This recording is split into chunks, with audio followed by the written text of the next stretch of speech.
आप सभी का स्वागत है आज की कहानी और मेरे चैनल टॉप आइडियल स्टोरी में। सुनते हैं आज की मोटिवेशनल कहानी। एक सेठ और सेठानी रोज ही सत्संग जाते थे। सेठ जी ने घर में एक पिंजरे में तोता पाला हुआ था। तोता एक दिन पूछता है कि सेठ जी, आप रोज कहाँ जाते हो? तो सेठ जी बोले कि सत्संग में ज्ञान सुनने के लिए जाते हैं। तोता कहता है कि सेठ जी, संत महात्मा से एक बात पूछना कि मैं आज़ाद कब होऊंगा। सेठ जी सत्संग खत्म होने के बाद संत से पूछते हैं कि महाराज, हमारे घर में जो तोता है उसने पूछा है कि वो आज़ाद कब होगा। तो संत जी ऐसा सुनते ही बेहोश होकर गिर जाते हैं।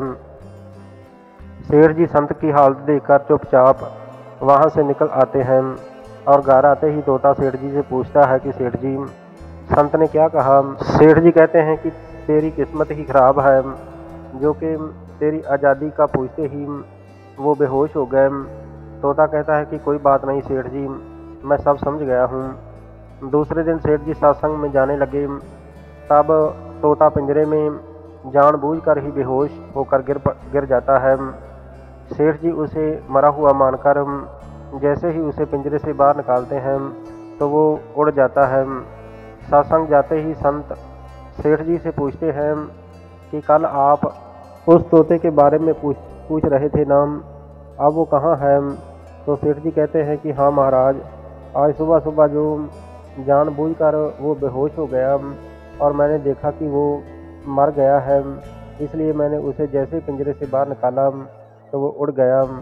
तब संत जी सेठ जी से कहा कि देखो, तुम इतने समय से सत्संग सुनकर भी आज तक संसार मोह माया के पिंजरे में फंसे हुए हो, और उस तोते को देखो कि बिना सत्संग में आए हुए मेरा एक इशारा समझकर आज़ाद हो गया।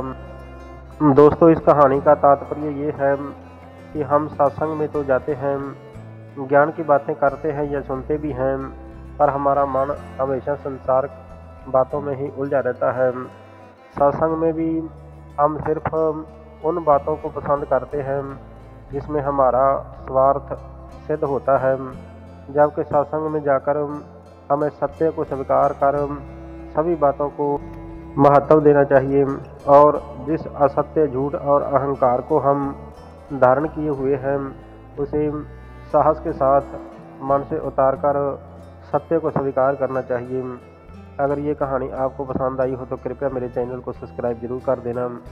हमेशा अच्छा सोचो, अच्छा करो और खुश रहो। धन्यवाद। वंदे मातरम। जय भारत।